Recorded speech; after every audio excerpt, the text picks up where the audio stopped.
What's up, everyone, and welcome back to this week's Weekly D, where we're going to be talking to the lovely Fuzz Evans, aka Nick Evans, all the way from the US, and we're going to be talking about his style of posting on socials, and mainly we're going to be talking about TikTok, because this is something that I feel Nick is a bit of an expert on. So without further ado, this is the Weekly D, because honey, if you ain't getting your D on the daily, you better at least be getting it once on the weekly. If you're not getting any and you want some tea, then come and join Dan up on the Weekly D. It's the Weekly D. Hello, a big welcome to the lovely Nick, aka Fuzz Evans on Instagram and TikTok. How are you doing? I'm doing well, Dan. How you doing today? Yeah, I'm good. It's always lovely speaking to you. Yeah. I want you to, before we get started, obviously this whole theme of all these podcasts I'm doing at the moment is all on social media. So I want to just, before we go into the social media talk and start getting into all the nitty gritty on socials, I want you just to give everyone a breakdown of who you are, where you're from, what you do, and yeah, just give us a little bit about you. Sure. Yeah. So my name's Nick Evans. I'm a pole dancer here in Utah, out in the States. And I've been polling for probably, I think, 4-ish years, and I do a lot of other kind of circus stuff like aerial straps, acrobat stuff. All I remember was the ask for what I do. What else were you hoping for? And yeah, no, that's great. I mean, but this isn't your full-time job, am I correct? You have a Right. muggle job, is that Nope. right? I've got a muggle job. I do computer stuff to pay the bills, and then all the circus stuff to fill the soul. Are you teaching though? Do you teach pole part-time, or is it just a hobby for you? Just a hobby. I don't teach. I unfortunately don't find myself patient enough. I think I would struggle. Yeah, I mean, to be honest, I'm not sure that I'm patient enough, but here I am, still Yeah. doing it anyway. Yeah. But how long have you actually been pole dancing for? How many years? I think 4, maybe 5, somewhere in there. No. And it ebbs and flows Wait. with. No, it must be longer than that. I've known you for longer than the pandemic. I'm sure I have. And the pandemic was, what, 4 years ago? But maybe 6. It's one of those Yeah. things where it's like some years pole is life and it's all I want to do, and then there have been years where I don't. I think I've taken an entire year off in between, so Right, okay. maybe 6 Yeah, fair years. enough. Yeah, somewhere in there. Because you do a lot of like circusy stuff. What sort of circusy stuff are we mainly talking? I know, is it because you do a lot of acro-y stuff, right?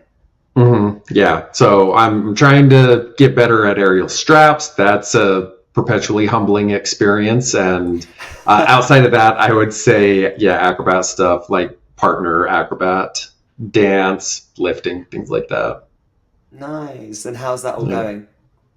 It's going well. I actually just had with one of my straps coaches, we just auditioned to be in like a comedy show doing an acro piece. So That's excited about cool. that. Yeah. Oh, fun. And this is sort of like the sort of stuff that you can do alongside your job. Is your job like the computer's job? Is that all work from home, like flexible hours and stuff? Yeah, yep, work from home, and they have been every now and again people will ask like, well, what do they think about social media? Like, because you kind of, some people can't post that they're pole dancers online and not have to be a problem for their work. And if we get into it, we can't, but my work has basically been like, we don't care, just, don't be a total monster and we're fine. Well, that's pretty cool though. I mean, but then why would your social media affect your work anyway if you're working from home? I'm Oh, I assuming agree. like no It's one's seeing you face to face, right? Like, so are you face right, to face right, with right. clients or anything? Or No, not me. Once a year when they parade me out to talk at a conference, but outside right. of that, no. Yeah, No, that's I fine. agree. It doesn't make sense, but I've been at like classes and stuff where people are like, "Can you not tag me?" Like the world can't know that I'm a pole dancer because Yeah. the world. I mean, don't get me wrong, like there are some jobs where I think I get it. Like some people like really high level, like lawyers, barristers and stuff, where they're just like, Mhm. listen, I just can't. And I kind of get it, Yeah, it's fair enough. But yeah, no, I love that you have like the normal job and then you've got like this whole other side to your life. And yeah. part of that is being a name on TikTok. And is TikTok your main thing? Would you say TikTok is your main platform of use now rather than Instagram, or do you still prefer Instagram? You know, I think the last time we talked, TikTok was the main place that I would spend my time, was cultivating kind of a community of people. It's sort of shifted a little, and I don't know when or why, but I think I spend more time on Instagram. I feel like the community has built better there, Mm. which has been a weird shift from prioritizing TikTok. Nice. But Why do you think that is? Why do you think it's just kind of shifted back? I'm not positive.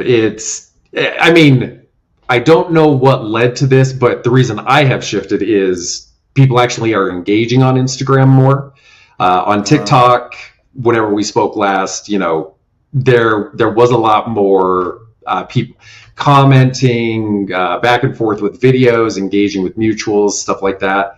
And that just kind of took a nosedive over the past year. Huh. Whether my content just became really crappy or whatever, but on Instagram, people are showing up and excited, and I never really seem to reach the pole community on TikTok, but on Instagram, the pole community like shows up.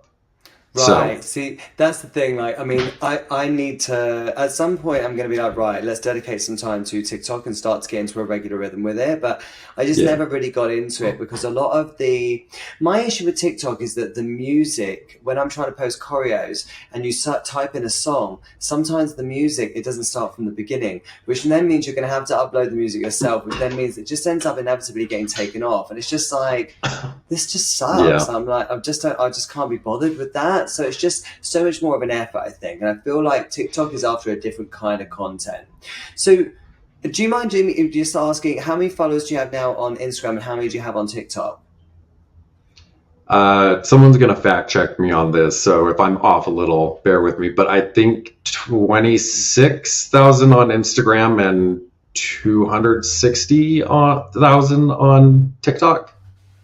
So why do you think the followings are so different on different platforms? Do you think it's easier to build a following on TikTok? I do. I think on so I was on Instagram long before I was on TikTok, and even still today, I hear people talking about like your ratio, like how many people do you follow, how many people follow you, and on Instagram, it seems like there is kind of stock put into what those numbers look like. Like if you got a lot of followers, you better not be following a lot of people, or else, because like a celebrity wouldn't follow a lot of people, and it makes, in my experience, in my opinion, it makes people not want to follow as much on Instagram unless it's like a really big. It's almost like a commitment, which is a weird way to put it. But on TikTok, people just follow you because they liked one thing you said. They're like, you made a Right. comment that was good. Yes, I'll follow. Um, that's what it feels like in that regard, I guess. So odd, isn't it? And why do you think people feel the need when they have large followings on Instagram to only be following a small amount of people? I mean, so I follow about maybe 700 or 800 people, right? Which isn't actually a lot Mm, considering the amount of followers I have. But for me, yeah, it's more because I don't want my feed to be clogged up with any content that isn't of interest to me. I know that sounds terrible. right. Like, I want it to be, pole dancers that I'm really inspired by, or like content Yeah, I'm really inspired by. You know what I mean? So, but why else yeah, do you for think it would sure. be? Do you think it's a vanity thing? I do. Yeah. If if you it's weird to kind of look at it in this way, but if you look at like movie actors, they notoriously have 50 million fans and they follow, their 12 family members. And I almost feel like as kind of influencer culture took off, they tried to emulate other varieties of celebrity. And so they're like, okay, well, if it's 100 to 1 for people who are in the movies, then I have to also be 100 to 1. Right. I like your point because I very similar. I follow like 1,200 different accounts on Instagram, but I definitely find myself being more intentional because if I notice that I'm not engaging with the stuff someone's posting, I'm like, well, then why do I continually see it? So yeah, I think maybe the perspective is just different on TikTok. I also think as well, that another good perspective on it is refreshing and go like unfollowing and following new people, because that's one thing that I try to do every now and then. I'll go to my least interacted list. I'll check and see if there's it, because sometimes when I go to my least interacted list, and if anyone's wondering how you do that, you go to your page, click on I think following, and like look at the people you're following, and it will tell you at the top. It'll be like least interacted with. I'll sometimes go on there, I'll have a look, I'll just be like, yeah, actually I don't ever see this stuff anymore, and then I'll click on it. Maybe it's someone that's not polling more, so I'll just unfollow a load of people, and then when I see some new people, I'll just follow, just try and refresh my feed every now and then. And actually I've noticed that by doing that, that also helps spike my own following a little bit, because I think Instagram kind of punishes people that don't want to follow other people. I don't know. It's really weird. Do you think there's any evidence behind that, maybe? Evidence, I don't know. Anecdotal, maybe. I know years ago, and I'm sure it's still a thing, but a lot of people will use not services for bots, but you can actually like build your own little bot that will go follow people and then unfollow them if they follow you. And like, yeah, and so the idea that Instagram wants you, like, rewards an account who is actively participating in the giant ecosphere, that makes sense. At least, from what you see people doing, I guess. And kind of what you're saying, you notice you pick up new followers when you start following new people, and I think it makes some sense. For sure. I think it's funny actually mentioning that bot thing where people use those bots and they follow and unfollow. Like, have you known anyone to use those, or have you ever? You can be honest, if you've ever used them yourselves before. Have you ever given it a try? How is it? I know people who have. I have no idea if they still do, and it did okay for them.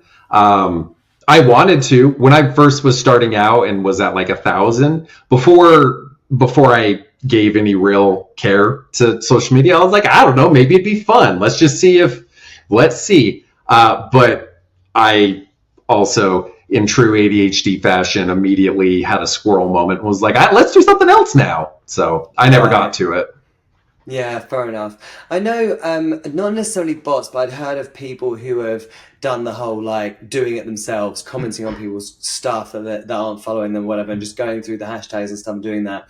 And I remember a long time ago, I tried doing that, and I did about 2 days, and I was like, oh god, this is way too much hard work. So I just stopped, and it didn't really do anything anyway. So it just wasn't really worth it. But there are people that do go out of their way, and I remember when I was doing it for those couple of days, I remember noticing the same names popping up and all the same stuff that I was commenting on. I was like, that's not just me doing this, there's other people. And I just thought it's such an effort though, and it actually didn't really give me that much reward. I think probably per day I might have gained 10 people maybe, and I was like, this just isn't worth it. So I stopped, and I was really just intrigued to see if it worked, but it wasn't really working for me, so I just stopped. It just got very, very time consuming. It seems like it works. It seems like it can work, but it also seems like it kind of cultivates a disingenuous community. Like, agreed. And that's sort of what I was saying earlier about I like Instagram at this point, because even if it's the same, 10, 20 people who I'm engaging with, I like, friend might be the wrong word, but like it's comforting and familiar to have that versus, if you're picking up, maybe you pick up 50 new followers, but if they talk to you one time, like, I don't know, it's a trade-off. It seems like a trade-off of engagement for follower count, and that's not what I want, but it makes sense if that's what other people would want. Yeah, for sure. I mean, why do you think, well, actually, this is a good question for you, because I mean, this isn't necessarily like your full-time job, so you have your computer job. What is the follower count mean to you? What made you want to grow it? So a couple things I think really made me more interested in growing the account. Instagram, kind of, you and I talked maybe a year or two ago about things, and at the time I was almost only doing TikTok stuff. I wasn't really doing a lot of Instagram. In the early time of me posting on TikTok, I had a big uptick. Like I went from 10,000 to 130,000 followers in like a week because of a couple specific posts. And that was a very surreal feeling just in and of itself. But the thing that made me want to do more of it is I got a DM on one of the apps from a guy who actually lives in my state, a couple hours north of me.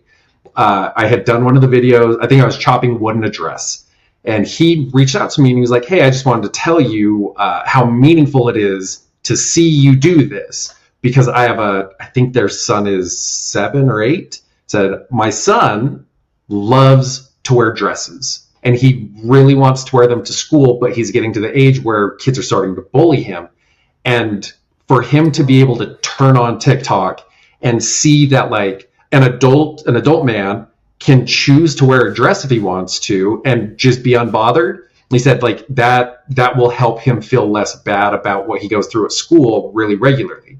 And so I used to live stream on TikTok, and they would join together, and I don't want to like say his name or whatever, but be like, "Hey, I'm here with my kid, and we love it, and thanks so much, and you're doing so great." And that was a really meaningful kind of experience to realize that something I did out of pettiness to the world of like, don't tell me what I can and can't wear, had a meaningful impact to someone else who, like, because a 7-year-old doesn't want to wear a dress to be like, "Don't tell me who I am." They want to wear it because they like, like, "Oh, this is pretty. I like this. I like how I feel in this." And that was kind of my first time kind of resonating with like, oh, that doing things publicly and visibly can actually have some meaningful impact. And I think that's when I was like, okay, there's more to social media than just purely stroking your own, vanity. And obviously, like wearing the dresses and stuff is some of your most viral content. Is it the most viral content you do? Like the post where it's it always gives that vibe. It's like, "Oh, you should wear dresses," and then it will be you, and then all of a sudden it will like switch to a screen, and you're in a dress, you've got your pleasers on, and you're throwing yourself around a pole. Are these the videos that tend to perform the best for you? I would say as like categorically, yes. However, the runaway best that's ever happened for me was a while back. Another pole dancer did a series of like, here's why pole dancers don't wear clothes. And, because they were expressing how you fall if you wear clothes. And then I dressed someone's one, right? The fireman. Yeah. Yep. And yes, someone said, "Firemen have to." Yeah. And that one, I think by the end, across all the different platforms that I could track it had like 30 or 40 million plays. That's so dresses typically, but that one, something about squeaky thighs on a pole. Everybody was that was so funny. I remember seeing that video and sharing it on Polars. I remember thinking it was so hilarious. But obviously, with this sort of content, it's very much I don't even know how to describe it. It's kind of like it's comment provoking, isn't it? It's the kind of stuff that is going to get engagement because there are a lot of people out there who hate men in dresses, and they're going to comment, and they're going to come with their transphobia, hate and stuff. Do you find like that sort of content gets you following though, or does it just get you engagement? That is a good question. Probably engagement more than following. I think people will pull up to participate in a conversation about like why transphobia is not okay. If I'm replying to anything like that, homophobia, body shaming, it will get engagement from people who who do follow. I don't know that it generates a lot of new followers. I think as as I guess cliche as it is, I think thirst posts tend to bring in the most followers. It's like, come for the booty pics and stick around to listen to me be loud and opinionated, I guess. Right, and obviously sharing your opinions on your pages is something that you enjoy to do. Do you get much backlash on that? I'm assuming yes. Oh yeah, for sure. Yeah, definitely. And how do you feel about it? I think in the early year period of posting, I used to get unbearably stressed. Like I would make one comment that might be a little bit of a pushback against something, and they would like really stress me out. I'm a pretty anxious person to begin with. And now it still happens. Like I still kind of get like a hit of adrenaline, like I'm going into fight or flight every time, but it's almost comforting because like I know what to expect. Like somebody shows up and they're like, "Oh, boy in a dress, huh?" And I just, it's happened enough times that even if I do get that little anxious response, I'm like, "Oh, this is familiar." I don't know. Right. I feel like the more you deal with stuff like that online, the better you get at it. And one thing that I've noticed, and this is really one of the reasons why I want to talk to you, is because you will tend to respond, repost, and create more content from these sorts of comments. Whereas I tend to just delete them and move on with my life because I just can't stand it most of the time. But how do you get to a confidence level where you can have fun with it? Do you know what I mean? And just be like, this is how it is. This guy's a dick. We're gonna share it. And troll him. I mean, honestly, I think it was fake it till you make it as far as the confidence goes. Because there's, I am by no means, I'm not a 6-pack, like muscle bod type fella. So that's something that I already am conscious, like I'm aware of. Like, yeah, I understand. I jiggle in some spots. I get it. And to have the first time that people start really highlighting that in a public forum and being like, "Oh, look at his belly," that if you have any insecurity, it'll hit real quick. But the more that, kind of like you said, the more that you do it, the easier it becomes, and the more that you just kind of almost own the insults, the less power they end up, I feel like, having. The most recent one that happened, someone was like, "Why are you bald?" And I was like, "Oh, not just bald, baby. Like a baby's ass. There's no hair anywhere on my body." It just, the more that you take away the power of them getting to put you down, and you're like, "I can put me down further." Typically, they're just like, "Oh, okay. Well, I guess I don't really want to be here anyways," and they'll just, fuck off. Like, so it's like it's that kind of reverse psychology, isn't it? It's like I've got a friend who, like, when people will make like a small dick joke to him, he'll be like, "Oh no, it's like, it's way smaller than that," and he'll keep going back. He'll be like, "Oh, it's not just small. Like I've got hardly any balls either." Do you know what I mean? Like, and then they'll be like, "Oh, he's perfect. not going to take the bait on that." Do you know what I mean? Like, he's like, "You don't fucking know how big my dick is. You've never seen it anyway." Like, he's just like, "So this is just funny. I'm just going to have a joke with this." And I know you've been very similar because people make jokes like that at you on TikTok and stuff all the time. I just think, have you ever allowed it to affect your mental health when people are, commenting such horrible things? Because some of them can be really, really nasty. The comments don't tend to do it. I mean, it's an interesting kind of situation where people can show up and be saying all these horrible things. Your body's gross. You are gross. And that doesn't typically end up, weighing me down. But very similar to people who don't do a lot of social media, I still there will be days where I wake up and I'm like, let's cover the mirrors. I don't want to see myself today. I don't like the way I look.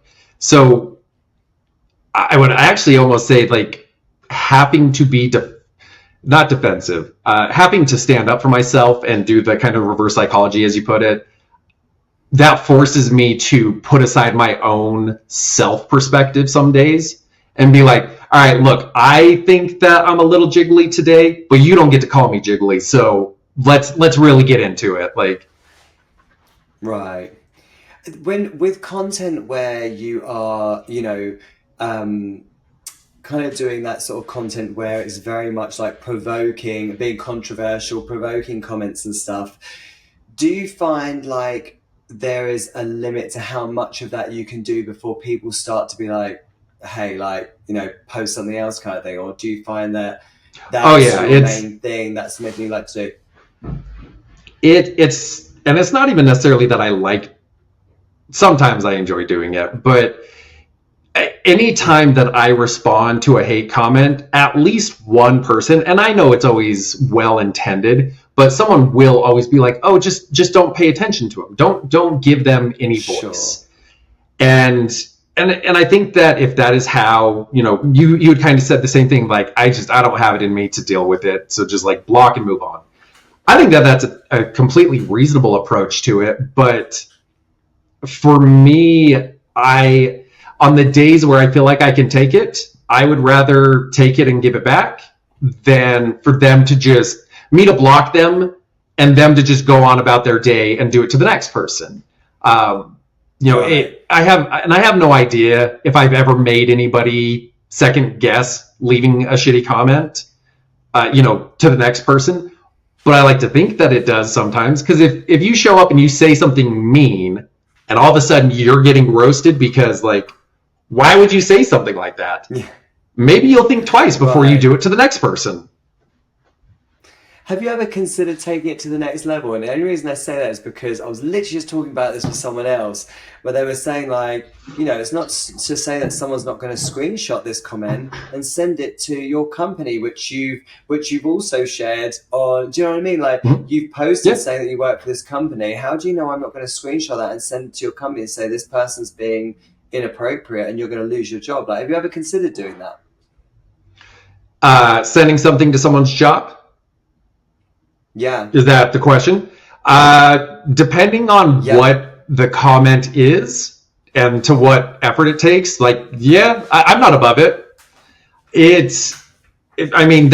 I ended up in a thread recently where people were making some like really egregious racist comments. Like, not the type of stuff where it's like nudge, nudge, wink, wink. Do you get what I'm saying? Like, just very blatant racism. And I had made a comment. I was like, wow, the white supremacy is alive and thriving in this comment section. And people replied to me and they were like, oh, it's because you're a blank lover, or you're a this, or you're a race traitor. I was like, this is crazy. This is wild. And one of them, because I will click on your profile every time. If you say something really nice or really mean, I'm going to your profile to see who you are. And one of them, the first thing in their bio was who they work for. And it was a security company, like Security Home Software, whatever. And so I just tagged them in the comment thread, and I was like, this is the guy selling for you. Like, do you see this? Because I see this, and I'm not going to buy your stuff. So yeah, I'm not above it. Did they respond? No, not to me. But there are accounts that their entire platform is like seeking, I guess, accountability via somebody's employer. Like Dinesh comes to mind on TikTok. I'm not sure if he does a lot on Instagram or not, but that's not necessarily, I don't strive to chase people down that bad. But if you are in my face with being awful and you tell me where you work in your bio, like, yeah, I'll tag them. Sure. I'm okay with that. It's very much like, if you're going to fuck around, it's time to find out, right? Yeah, but a long time ago I heard something like, don't post anything you wouldn't want your grandma to see.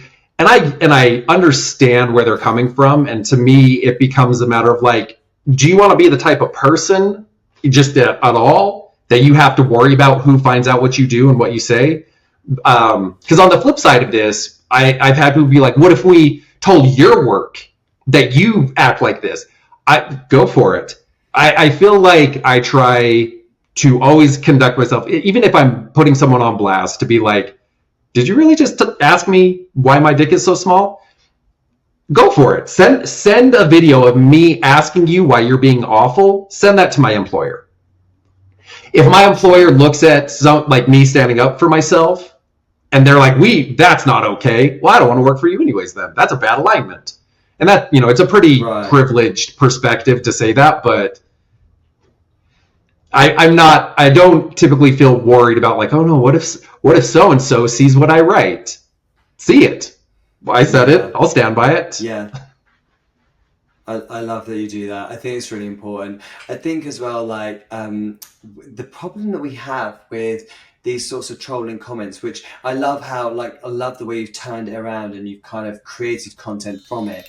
Oh, hey, so sorry to interrupt your podcast. I just wanted to pop in really quickly to tell you about one of our sponsors. And today's podcast is sponsored by Ra Designs. Ra Designs is an activewear brand that create activewear for pole dancers and people doing alternative fitness, aka aerial silks, aerial hoops, straps, you name it, they've got something for you. They've got a women's range, they've got a men's range. Woo! I love men's pole wear because it's so hard to find. And they've also got a whole range for women with curves. Can we talk about women with boobs? It's hard to keep these babies in, I hear, right?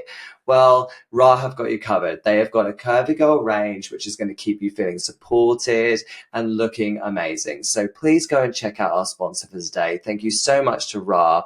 We are so happy to have you on this podcast. Go and check out Ra Designs. These trolls really, in your eyes, are creating you more content, which is kind of good, really. Without them, I guess you've not got lots of content. But, it does worry me that they're just not getting any repercussions for their behavior. That's a worry for me. I just think because otherwise they're just going to get worse and worse and worse. Do you ever worry about where that's going to go for some people? I mean, sometimes I think I kind of touched on that earlier with why I don't necessarily want to just block someone and move on. I feel like that lets that person off the hook. If they go somewhere and they say something horrible and all I do is just kind of sweep it under the rug, what's their incentive to do better next time? They said this awful thing and a couple other awful accounts thought it was silly, they'll do it again next time. But when they say it and it becomes, their picture is now one of my cover arts for a video, and every time you go to that video, you get to see them say just, egregious things. Maybe next time they'll think for a second and be like, do I really want to say this awful stuff? And again, I have no idea if it's ever deterred anyone, but maybe. Maybe, yeah. Hopefully. Have you ever seen, I wish I remember what this guy's name was, but he keeps getting kicked off TikTok. He was a tattoo artist or an aspiring tattoo artist. And when he was younger, he got lots of really bad tattoos. And then he's kind of gotten better over time. And people, so basically every time someone commented something really nasty, he would look into them. And then he would find out about them and then get them tattooed on him. It was so funny. Yep. Literally this guy, he was like, he was like, your son, you and your son, I hope you had a really good holiday. And then he's literally posted a picture of him and his son on holiday on his body. I'm like, whoa. Yep. And it was just so funny. I remember thinking that is just such a brilliant way to deal with that. What a hilarious idea. That is next level. Yeah. No, I can't think of his name, but I know exactly who you're talking about. You know who I mean? Yeah. Yeah. So good. Oh, he's... yeah. He's just insane. I loved that, and I just thought it was just a clever way to deal with it. You mentioned a second ago about one of your videos got in total over 30 million views and stuff. And one of the things I wanted to talk to you about with TikTok in particular was how that can be monetized. Because one thing that I don't really understand, and I'm sure lots of people listening to this podcast probably don't understand either, is how can you make money from TikTok? So with those 30 million views, did you make money from that? Yeah. And so when it comes to monetizing content, at least on TikTok, it used to be they had the Creators Fund, and they kind of established some guidelines on what would get you paid, and it was largely engagement. So how many comments, how many views, and also how many times do people stitch or duet your video? So with that one, you know, it did okay. It got lots of plays, but plays don't pay out this as much as other things. So even though it was, so it's paid by, it's paid based on what they do. So like you get paid a certain amount for likes, a certain amount for like comments, like a certain amount for like stitches and stuff. What's the best yeah. paid? So they don't like outright disclose it, but in my experience, it is stitches. If you're getting a lot of other people creating videos off of your video, and especially if those videos do well. I think on TikTok, the fireman video did 15 million plays, and I think I made a couple $100 off of that, which is great because like I'm going to do it anyways. But right. I one year I was getting ready to perform at a kink show, and so I was practicing cracking a whip, and I didn't think anything of it because it was just a dumb video. But I was cracking a whip in my kitchen, and I made the mistake of posting that in February, which is Black History Month, and that was the wrong choice on my part. I posted that very blind to the world, and yeah, hundreds and hundreds of stitches of people being like, channeling his ancestors, and I was like, oh, that was a bad choice on my part. God. Damn it. But I have to say, like, surely that could be like anything. Like, there's so many different things that you might have done that people could be like, oh, yeah. I mean, probably terrible timing, but I think terrible timing. It's probably a genuine mistake, though. But so that then ended up getting lots of engagement, which meant that you made loads of money from it. Yes. So lots of engagement. Like I said, hundreds of people stitching it. Like I was a slave master, which was. It was that going back to what you'd asked earlier, does it ever weigh on you? That one weighed on me because I was like, oh my God, all right, I have no idea what to do with this right now. But coming out the other side of it, I think I made like $1,000 off that video because so many people wanted to use it. So because I will not willingly do that again. Well, it was because I thought I saw one, maybe you were like practicing cracking the whip or something like that, or like spanking something, and people were then putting their faces and stuff and like, in the floor, putting their faces onto the, Yeah. So the round, like so I didn't see any of the ancestors. The first stuff. That, so yeah. No. That's good. I would much rather the floor enjoying being whipped be what people remember from that experience is not what I remember from that experience, but I think that was the second wave of people who started stitching it. Well, let me talk to you about that then, because obviously that's a really difficult one. Obviously you posted in good faith. You didn't obviously post like with the intention of it becoming that. But obviously with that comes a lot of drama, and obviously that's going to then weigh on you because obviously that was never in your intention. How does that affect your mental health, and how do you deal with that? That one played on my head for a while because I was like, if somebody calls me ugly, like that, well, that's relatively subjective. If I think I look okay, then like good enough. But this feels weirdly like almost preachy. I don't mean it to be, but like it occurred while I was otherwise trying to become a more informed white person, like to understand the struggles of like Black people, at least in America, in a lot of the stuff that we've done wrong to that community.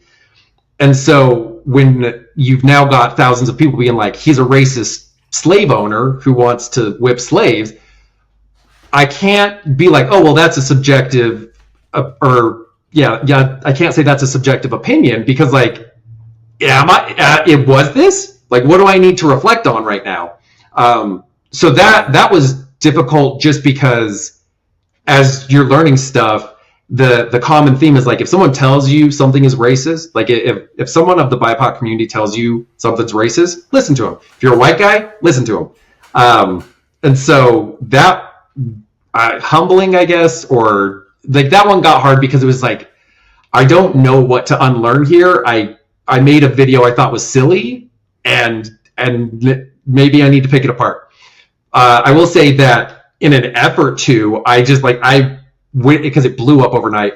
I went live for like 8 hours, and I was like, if you felt like this was wrong, like, I want to talk about it. Like, because I had so many people making jokes, and eventually they're like, this is where I learned the word gallows humor, which I guess is just like dark humor that exists for your community. Never heard of that. If people with uteruses are making jokes about abortion, gallows humor, like it's specific to them in their capacity. For the Black community, them making jokes about being slaves, like it's a dark humor, but it's humor realistically that only that community should be like participating in almost. So I was like, yeah, if that's the case, and we're all on the same page, that I'm not actually trying to like pretend to be a slave master, then like make your jokes, I guess, and I'll just be here hoping that I understand.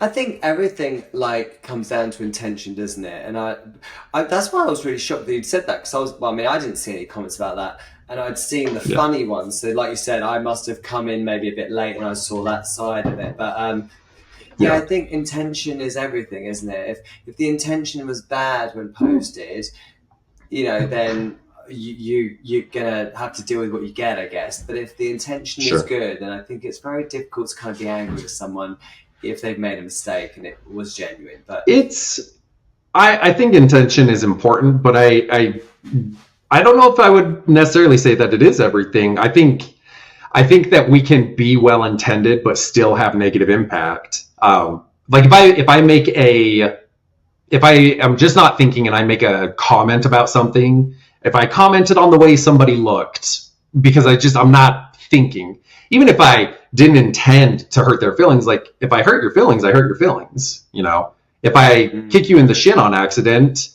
I didn't mean to, but your shin still got kicked. So I think intention is important. Was I trying to be a malicious bad person? No. But also, if somebody's like, hey, you really kind of fucked me up with what you did or said, well, now I think beyond your intent, you have to decide, can I put my ego aside because I didn't mean to do it, but can I put it aside to hear somebody telling you, like, yeah, but you did anyways? And be like, all right, yep, I did. Like, that's my bad. And let me see what I can do to change that. So, So I think intention is definitely important, but different. Agreed. So you post obviously quite a lot of stuff on socials, and I wanted to get an idea more from a content creator point of view. What is your, do you have a schedule? Like, do you say, right, I'm gonna post once every day, I'm going to post this? Do you do it sporadically? Do you just wake up some days and think, oh, that'd be really cool? Or do you plan it more meticulously? What's your plan for social media? My plan is largely the Wild West. Sometimes I will plan something. If it is a post that I have put some effort into, I will attempt to post it. For my account, I seem to see more engagement and like follows and stuff if I'm posting between 8 and 10 a.m. in my time frame, and everything outside of that is kind of a gamble. So if it's something that I care about because maybe I edit it, or it's a video of one of my performances and I want it to be seen, like I care more about that, I will be intentional with where it goes, how I phrase it. And outside of that, as you've kind of mentioned, my account's full of just kind of garbage posts. It's just, it's random thoughts. I feel like my feed has largely become what people's Twitter accounts are. People tweet their thoughts and move on. That's how I feel like a lot of my stuff is I'm just like, hey, here's a video because I had a thought, and then abandon it and go to the next, keep going. I mean, your account is a different way of posting, right? Yeah. I mean, your account is like 5 times the size of mine. Are you a lot more strategic with when and how? And Yeah, I mean, but this is why I really wanted to talk to you because I feel like I kind of got the vibe that a lot of your content was more wake up in the morning. Oh look, someone's shit talking. I'm going to make a response to it. It's different Yes. type of content, right? Whereas, yeah, I guess with mine, Yeah. I mean, I don't plan ahead enough. I mean, like I've got an idea of what I want to post today. I still need to create it, and sometimes it'll just be Yeah. a poll combo. Some days it'll be maybe me speaking. Another day it might be a funny video. It kind of changes all the Yeah. time. But yeah, I kind of have to plan a little bit more meticulously. But then there are other That people makes sense. in the industry who like they plan their post meticulously. Like I'm going to post at this time. I'm going to post at this time. I've got this content Yeah. ready and it's ready to go. It's been edited. I'm like, wow. But yours is more, you would say, Yeah, that's less planned, more just as you go. Yeah, for sure. And I mean, clearly there's a market for being that strategic because like I see companies selling it as a service where it's like you give us a month worth of videos and we will put them at the right time for you. And maybe there's value in that. I'm not sure, but mine is definitely wake up, see what happened overnight, and if somebody said something Yeah. shitty, then it's like, all right, let me wipe the goo out of my eyes and let's make a thirst trap about how I don't care. So yeah, very just whenever it strikes. Yeah, but that's why I think it's cool because it's just very different. Like you said, it's kind of more like Yeah. Twitter where people post a lot more in a day, and apparently, Yeah. and I don't know what you know about this. Apparently, with TikTok, someone told me the other day that with TikTok you need to be posting like 5 or 6 times a day. What is the deal with that? Is it so? Is that what TikTok are going for? Like more posts more often? I think it used to be that there was a lot of incentive to make almost vines, and I was not someone who like I didn't watch vines. I wasn't making vines when that was a thing, like a platform. But 4 years ago on TikTok, most videos were under 30 seconds. At least the stuff that I was Right. seeing. People just it was almost a joke. Like, did you actually watch a documentary or did you get a TikTok? Did you get a boiled down 30-second nugget of something? And when that was the case, there was incentive to spew a lot of 30-second videos.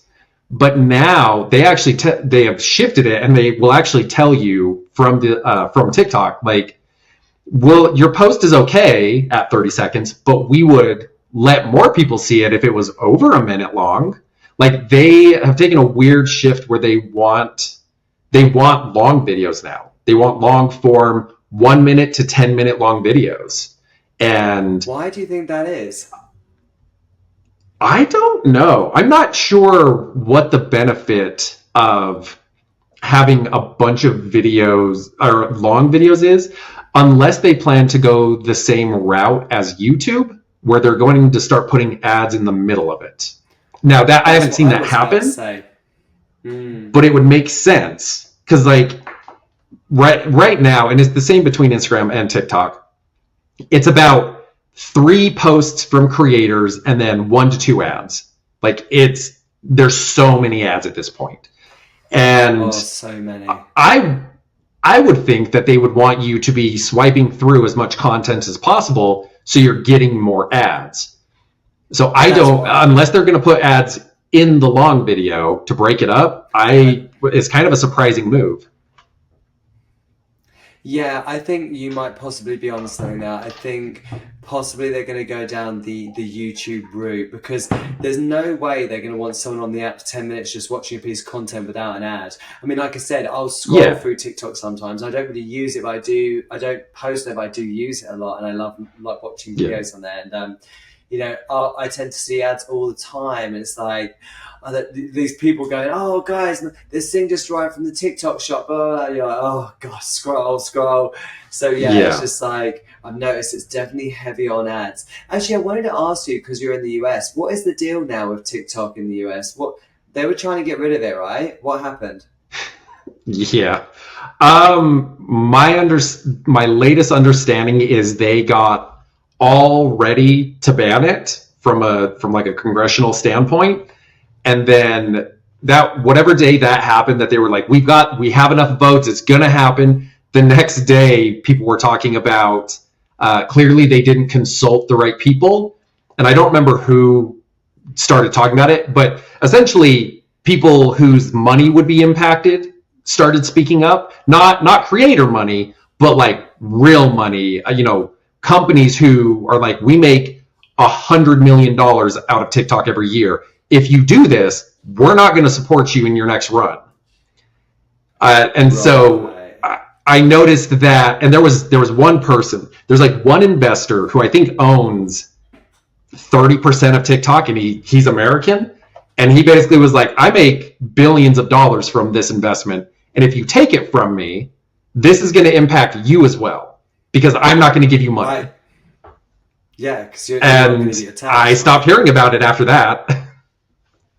That's just exactly. Crazy. So money makes the world go around, I guess. And if they're going to lose their money, it's not worth it. I'd never really understood why there was this massive thing, but when there's so much other stuff going on in the US that was much more of a worry, surely. I was like, really? They're worried about TikTok? That's the only thing they could talk about? Yeah. No, do you ever think about leaving the US, or do you think you'll always stay in the US? Like relocating permanently somewhere else? Sometimes. Yeah. I mean, I am by no stretch like a patriot, like, oh, America first. Like, it's fine. There's good things here. There's lots of bad. But I think that similar to addressing troll comments, like, I think the only way things get better is to talk about the bad. So it's not, I know some people are like, I cannot wait to get the fuck out of here. I'm not at that level, but for whatever reason, I see posts of like, Sweden, and I'm like, oh, I could go be a little Swedish boy. That could fit me. I could see that as the next chapter. A little Swedish boy. Oh, I'd love to see a little Swedish boy. It looks so nice. Does it? It looks so nice. Yeah, I want to go back there again. It's a really nice place. But I'm going back there. All right, deal. I was only there for workshops, but everyone there was really, really nice. But I want to ask you before. That's the plan. To wrap up and stuff. Yes, do it. Before we wrap up and stuff, what are your main tips? If someone came to you and said, I want to start doing social media, I want to grow a following like you, I kind of want to make it my full-time thing, what would your advice be to them? This is going to sound not right, but sorry, it's not that it will sound not right. It sounds overplayed. It sounds trite. It's authenticity. If the more that people post being a personality that they are not, like when you're trying to cultivate an image, like people want to see whether or not it's real. So if you have all this bravado and you're like, I'm amazing for all these reasons, look how great I am, people want to see you fall. People want to see you fall. And if it's not who you genuinely are, at some point you're gonna fall. Like, you're gonna falter, people are gonna see the cracks. We see this all the time where people are like, did you know he doesn't actually own that car? It's a lease, he's pretending. It's authenticity.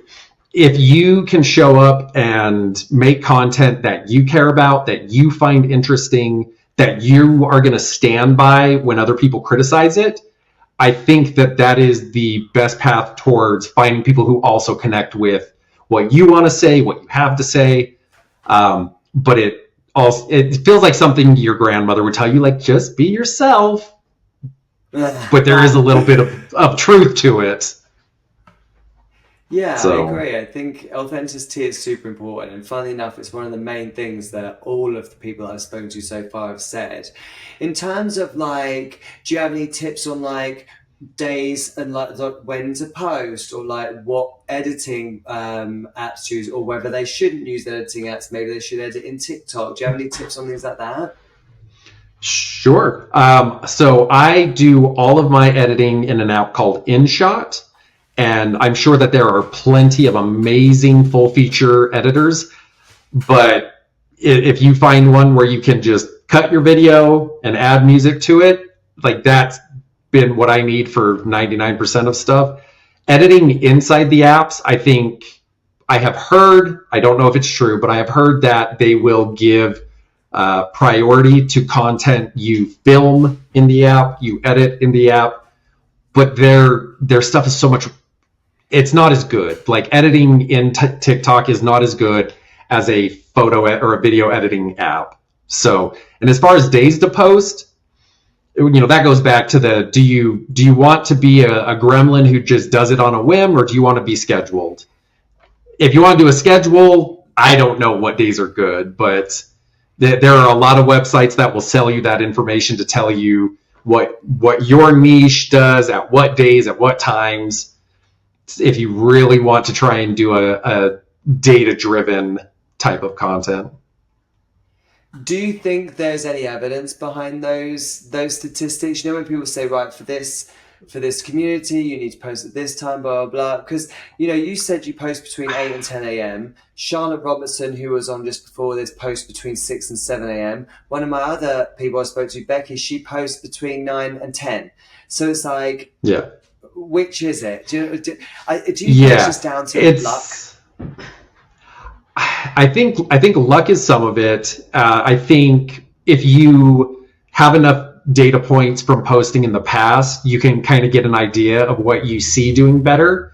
So when I said between 8 and 10, that's really just me looking at what videos I post and when they tend to get the most engagement. I have no true numbers to back it up, so it's really anecdotal. But the thought that, and everyone else is saying in the morning as well, the thing that I always reassure myself with is that's when people's days are starting. People are starting their work day, or they're starting, they're getting up, they're going to check their Instagram. And if it's a fresh content in that little window, maybe it'll be the thing that shows up.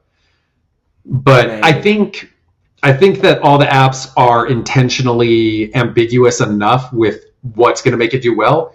Because if they gave you a perfect protocol, everything would be viral every single day, and that's not how it works. So anyone who tells you that there is, I would question, because if you figured it out, you would just win the lottery over and over and over and over.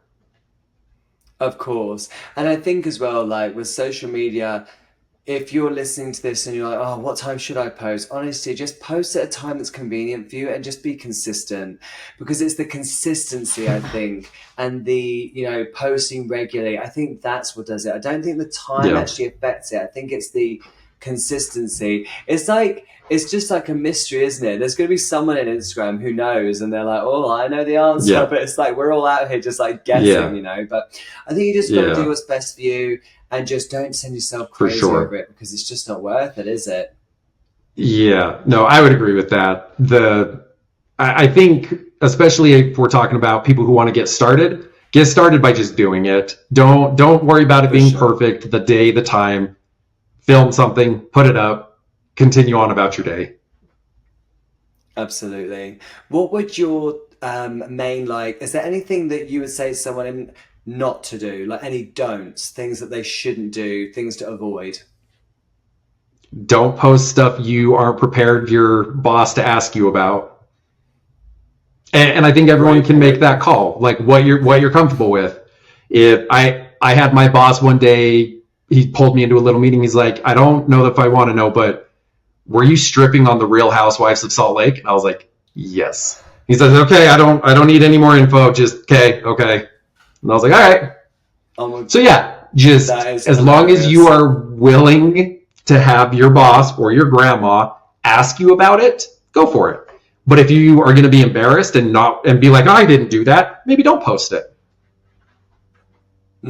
So whatever your comfort level is.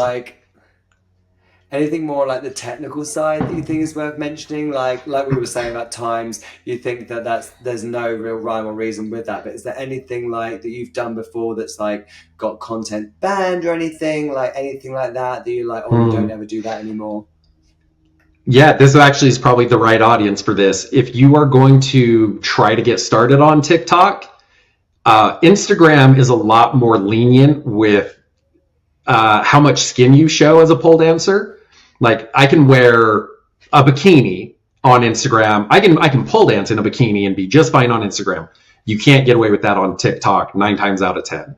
Like, I can wear a swimsuit, a bathing suit, a bikini, but the second that a pole is in the video, it's down. Sexual content immediately removed. So I'm sure there are plenty of people who will see this and be like, I have such a cute little bodysuit and it's a micro bikini. That is wonderful, and I love that for you. Real good chance it'll get you in trouble on TikTok. So just making the adjustment to wear something else. Yeah. Get told that all the time. And it's not everyone. Oh, TikTok's the worst for that. It is, and it's incredibly inconsistent because I'll do something wearing, booty shorts and pole, and they'll be like, no, inappropriate. And the next video will be pornography, like literal pornography at, millions of plays. And I'm like, hell, okay, I don't know what to do anymore. It's funny though, because people do get around it. Like, there are people that get around it. I don't know if you saw, I shared one on Instagram because I was like, why is this pole content being banned? But this woman is literally selling her OnlyFans page, and all she's doing is she's holding a fake baby. This baby looks real though, like a fake baby. I heard about this. To breastfeed. Oh my god, so clever though. In a way, I'm kind of. I don't know whether to hate her or like admire her. Or admire it. I don't hate her. I don't hate anyone who finds loopholes, because like, especially on Instagram, they've explicitly said we allow breastfeeding, and so there are people who make breastfeeding content, and then there are people who are like, well, technically I'm doing the thing you said I can do, and also if you want to see more, go here. So I don't hate them for understanding the rules. I'm certainly jealous that I didn't think of it first, but it would be nice if we all. It's one of those things where it's like, I just wish I understood the rules well enough to play the game the same as everyone else. But do your best. I would love to see your breastfeeding content. Now, I think it'd be interesting. Who knows? Maybe that's what we'll do today. We'll find something to emulate a baby. Brilliant. Thank you so much, Nick, for coming on and chatting to me. I really appreciate you coming on. I love your style. Your style of posting and stuff is so different to most of the people that I've spoken to. So can you please tell everyone, where can they go and find you? So I want them to go and check out your content if they aren't already. Tell us what's your Instagram name, what's your TikTok name, where can they find you? Yeah, you can find me on Instagram or TikTok at fuzz.evans. And that's also my OnlyFans. So you can find me anywhere under fuzz.evans. Yes, go and subscribe to his OnlyFans. How spicy do you get on there? Relatively. The main question I get is, do you have cameos? And no, there's no cameos. So what does that mean? What's a cameo?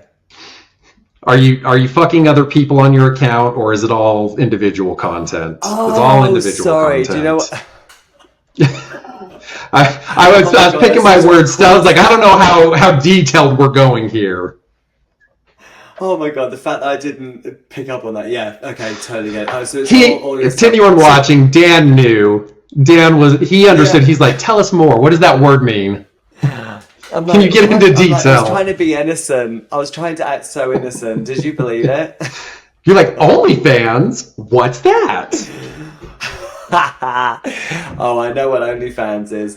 But yeah, thank you so much for joining me. I've loved chatting to you, and I hope that one day, I said this last time, I hope that one day we'll be able to see each other at a pole camp or somewhere. But until then, I'm going to give you lots of love, and I'll see you next time. We'll see you then. Thanks, Dan. Bye. Thank you so much for listening to this episode. Really hope you enjoyed it. What are your thoughts on TikTok? I don't know about you, but I'm still a little bit reserved on it because it doesn't sound like it's the most pole dancer friendly platform. But what do you think? Head to our Instagram at PoleLols and comment on Nick's promotional video and let me know what you think. Should we be on TikTok more or should we not? Until next time. Bye. That was all the tea that you can get this week. Join me next time right here. It's the Weekly Tea.